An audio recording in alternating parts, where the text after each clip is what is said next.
With the roar of the RD-180 engine, supported by 5 solid rocket boosters, the Atlas V took to the skies above Florida on September 10th. The workhorse of the United Launch Alliance, lifting off from Space Launch Complex 41 at Cape Canaveral Space Force Station at 8:47 a.m. Eastern Time. Prior to liftoff, ULA President and CEO Tory Bruno talked about the roughly 6 hours of maneuvers that the Centaur upper stage would perform, saying these types of dynamic launches are what ULA prides itself on. It will conduct a whole series of very complex orbital maneuvers to put this payload directly injected into a high-energy orbit.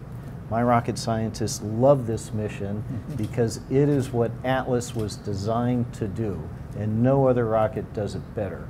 On board the Atlas V, a satellite for the Silentbarker program.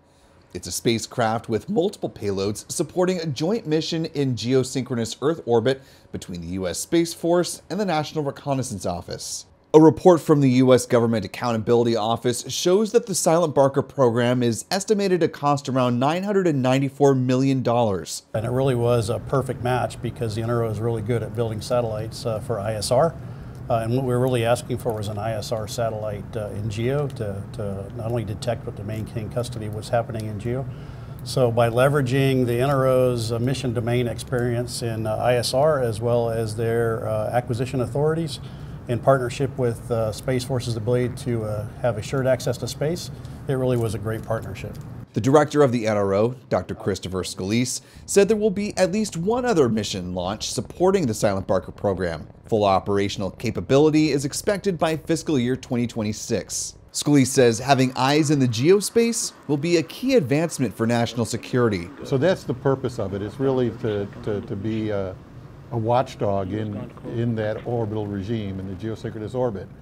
And when you think about it, geosynchronous orbit is about 24,000 miles, 40,000 kilometers away from the Earth, so it's pretty hard to see from the ground. So having something that is in that orbit provides us much better coverage, and it will allow Space Force, NRO, and others to have a much better understanding of what's going on in the geosynchronous orbit.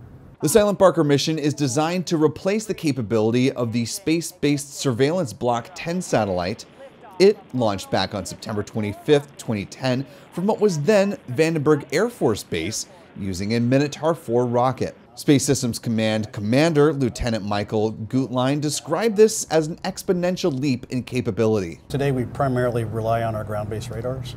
Our ground-based radars are pretty exquisite, but they pretty much can only see about a basketball-sized object in space. And because of the challenges of day, night, and weather, it gets extremely hard to maintain custody of those objects. So by actually moving the sensor into orbit with those objects, we can actually not only detect smaller objects, but maintain custody of them.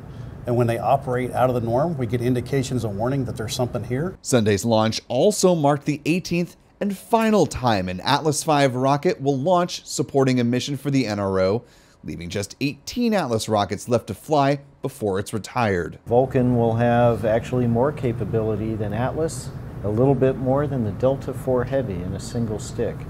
So as we transition forward, we're going to bring more things that we can do to contribute to the fight and to the peace.